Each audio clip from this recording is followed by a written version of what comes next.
publicou o livro no Brasil e no exterior e ganhou muitos prêmios. Estamos muito felizes por recebê-la em nossa cidade para o 11º encontro com o escritor. Nessa entrevista, saberemos um pouco de sua vida e o que achou das aventuras pela internet junto com os leitores cataguasenses e de tudo que viveu aqui. Olá, Joana. Conte para a gente de onde a senhora nasceu e como era esse lugar. Eu nasci em Belo Horizonte, que era, então, em 1945, ainda uma cidade pequena, florida, cheirosa, bem diferente da cidade que se tornou. Como foi sua infância? Foi uma infância alegre, uma casa com 5 irmãos, um irmão e 4 irmãs. Uma infância comum, escutando contos de fada à noite, brincando nos lotes vazios, colhendo borboleta, fazendo coleção de joaninha. É realmente uma infância como a de todos, imagino. Tinha muitos amigos? Sim, sempre tive muitos amigos. O fato de ter uma família grande também favorece isso, porque cada um traz os seus e a casa vai ficando sempre cheia, né? Lembra de alguma história engraçada da sua infância? Lembro da gente assentar no muro da casa para assistir à festa de casamento da casa vizinha. Mamãe tinha sido convidada, estava lá na festa, mas as crianças não. Então nós ficamos sentadinhos no muro e quando o garçom passava, a gente fazia sinal e ele servia para a gente também. E me lembro da sua que nós todos levamos depois por conta dessa história. Sabe, dessa brincadeira. Mamãe ficou muito envergonhada.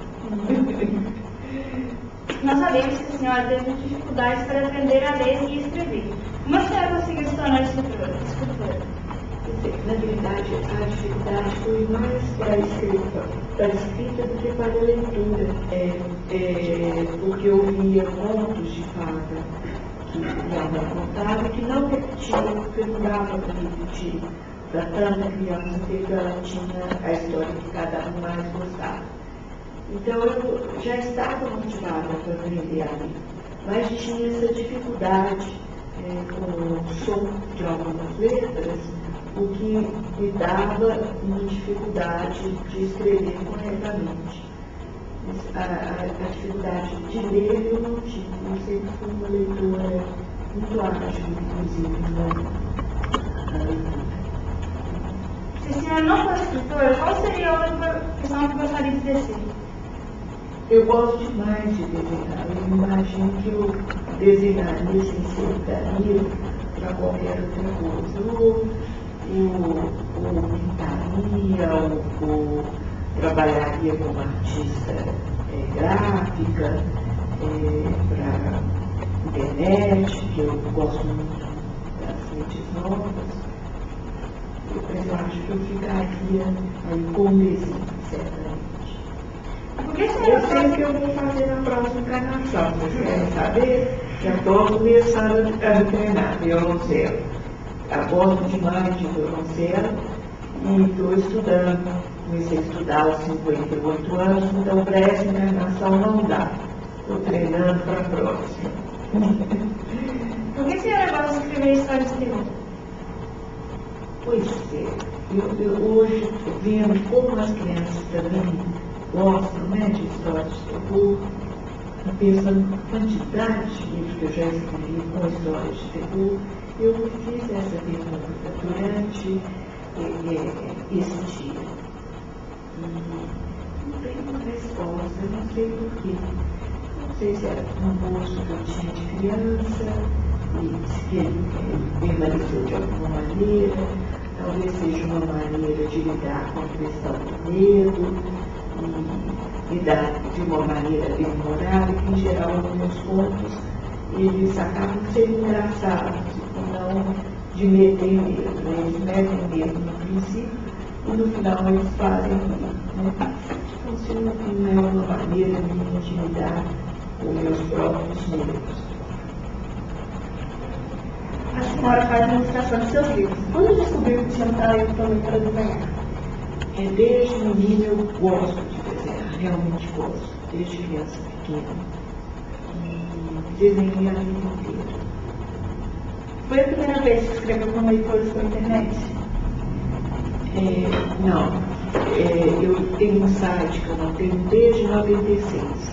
Então, no princípio desse site, eu tinha uma página que eu colocava alguma ilustração, colocava um tema e escrevia, e ia escrevendo junto com crianças. Isso a internet estava começando. E já escrevi também com crianças para entidades como o Brincando na Rede, que é o Banco Amaro, se não me engano. Mas, de qualquer forma, para mim, teve muita novidade na forma que vocês aqui em Cataguases fizeram isso. De uma maneira diferente, me provocou uma profunda ternura receber as perguntas em forma de vídeo. Eu fiquei encantada com o trabalho feito em vídeo, em ver as crianças, em ver a seriedade que elas estavam tendo com a questão da leitura. Então foi muito impactante para mim. A senhora, além de ler as listas preciosas que os meninos de Cataguases criaram a seu pedido, também viu seus desenhos, recebeu recado através do blog do projeto e perguntas através de vídeos. Como é conhecer um pouco dos leitores antes de encontrá-los pessoalmente? Pois é, me deu uma vontade ainda maior que eu acho que ir a Cataguases é imperdível, porque é uma cidade única no Brasil, é uma cidade onde fenômenos culturais aconteceram com um rigor incomum, principalmente se a gente considerar que não é uma capital, né? É uma cidade que não é a capital de nenhum estado, né? No entanto, nós tivemos aqui um movimento de poesia dos negros fantásticos, um movimento de artes plásticas, arquitetura contemporânea, mobiliário contemporâneo, tudo acontecia aqui em Cataguases. Então, vir a Cataguases, para mim, é um acontecimento, uma coisa muito importante. Vir a Cataguases, seduzida por um material de primeira qualidade, feito em vídeo, feito em blog, nas linguagens das mais contemporâneas, é ainda mais agradável e mais sedutor. Né? Eu vim muito feliz. O que achou da meninada de Cataguases? Mas te emocionou? Teve alguma coisa que não gostou? Tudo me emocionou. Eu vou carregando uma imagem feita aqui dentro por um rapaz aqui no Instituto com Nenê. Eu vou carregando para cá essa imagem. Essa imagem, hoje em dia quis era tanto para mim que a professora deve ter percebido esse boneco, um boneco de massa. Quando eu sentei os meninos vieram aqueles bonecos fazendo perguntas para mim, eu me encantei com o boneco. Peguei o boneco, vou contar uma história de Anguera, e bolsa. Vou contar uma história de assombração. Eu não tinha a menor intenção de contar a história. A história que eu contei ainda não escrevi, foi meio que surgindo enquanto eu contava, eu fui meio inventando, porque eu queria ficar, na verdade, com o bichinho na minha mão, com essa cadeirinha na minha mão. Então, esse bonequinho me emocionou, sabe? Ele me emocionou tudo me deixou. Mas esse bonequinho, eu não sei por que ele me tocou, especialmente. Achei uma caveira terna, sabe? Tive vontade de colocar no colo, assim.